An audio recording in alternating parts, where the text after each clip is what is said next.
12. And it says, "Now when Jesus saw the crowds, he went up on a mountainside and sat down. His disciples came to him, and he began to teach them. He said, 'Blessed are the poor in spirit, for theirs is the kingdom of heaven. Blessed are those who mourn, for they will be comforted. Blessed are the meek, for they will inherit the earth. Blessed are those who hunger and thirst for righteousness, for they will be filled. Blessed are the merciful, for they will be shown mercy. Blessed are the pure in heart, for they will see God.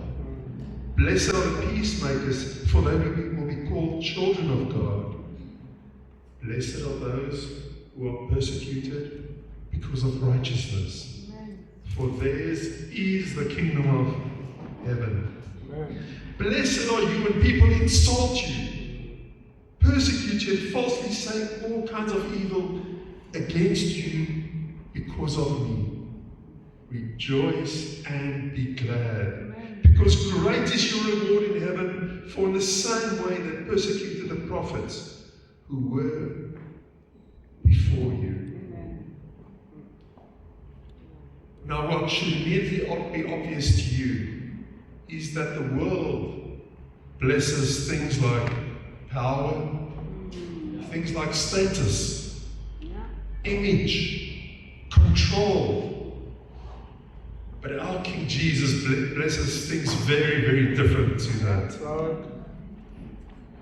Important to note is that those words, "blessed are," describes the people that God is forming, not the people who have it all together.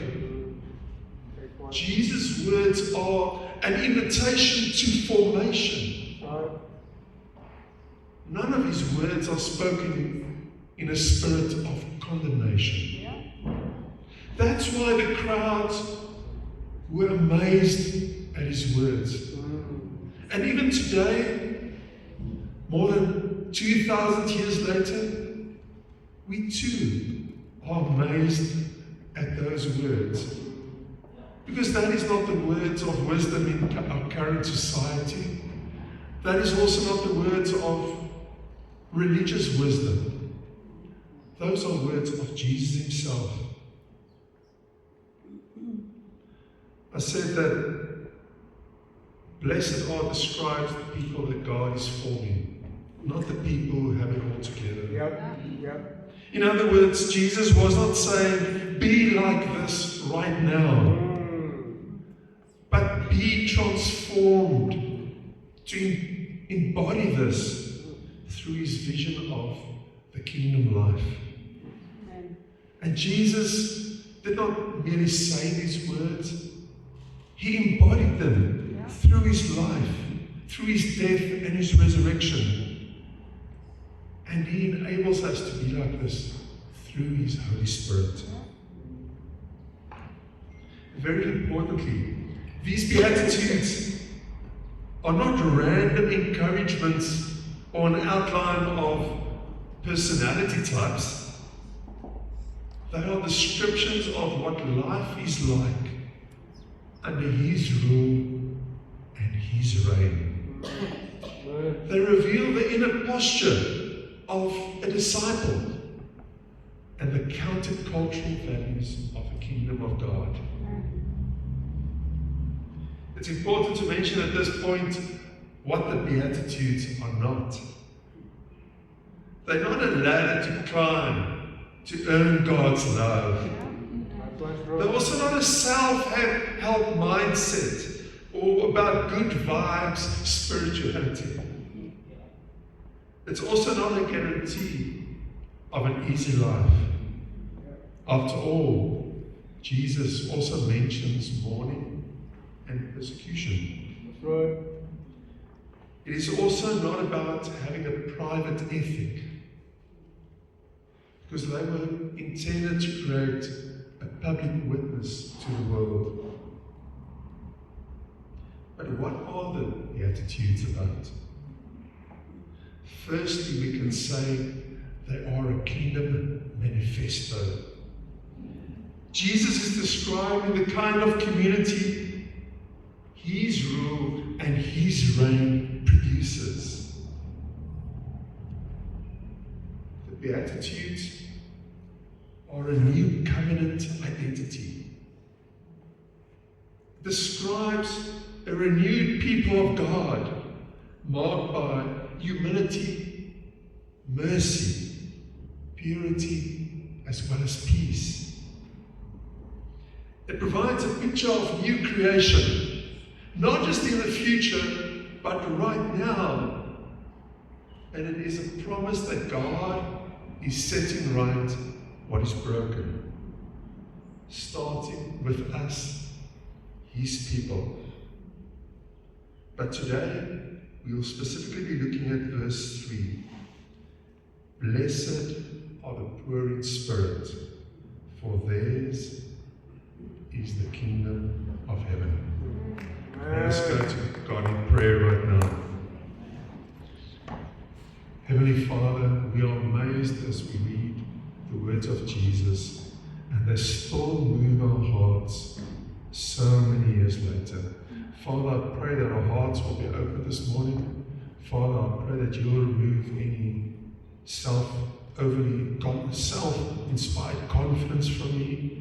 Father, that these will be your words, and that you will enable me to say the way Jesus would have explained what he said. In Jesus' name, amen.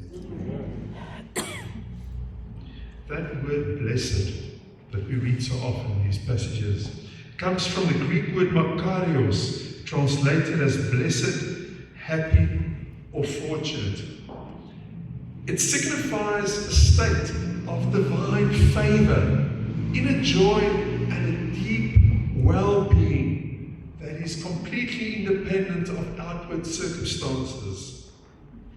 It also describes a privileged state of being secure in God's grace, rather than mere emotional happiness. Next, we can explain that the kingdom of heaven signifies God's rule and reign, which is already present in Jesus, but still coming in fullness. But we need to address the following. Jesus says, blessed are the poor in spirit. What does it mean? What does it mean to be poor in spirit? And how can being poor ever be a good thing? Tell us, bro. Yeah. The New Testament scholar Robert Guelich writes that the poor in spirit, now as then, are ultimately those standing without pretense before God, stripped of all self-sufficiency, self-security, and self-righteousness. It is the very opposite of a person who feels self-reliant, where one feels capable of meeting their own needs and the needs of those they love. In addition, it is the opposite of the mindset of people who feel morally superior to others, where one feels that they can be righteous on their own. But to find out more, let's look at a few characters from the Old Testament. We'll start with Abraham. And we'll be reading from Genesis 18, verse 27, although the verse will be on the screen. In dealing with the Lord about Sodom and Gomorrah, we read, then Abram spoke up again, now that I have been so bold as to speak to the Lord, though I am nothing but dust and ashes. We can think about Jacob as well in Genesis 32. When he returned to the promised land after spending 20 years in exile, he wrestled with God in prayer and said, I am unworthy of all the kindness and faithfulness you have shown your servant. I had only my staff when I crossed this Jordan, but now I have become two camps. Amen. You can think about Moses. When God came with him with a mission to lead his people out of Egypt, he said, "Who am I that I should go to Pharaoh and bring the Israelites out of Egypt? Pardon your servant, Lord. I've never been eloquent, neither in the past nor since you have spoken to your servant. I am slow of speech and tongue." The reason that God became angry at Moses is not because of Moses' own humble assessment of his own abilities,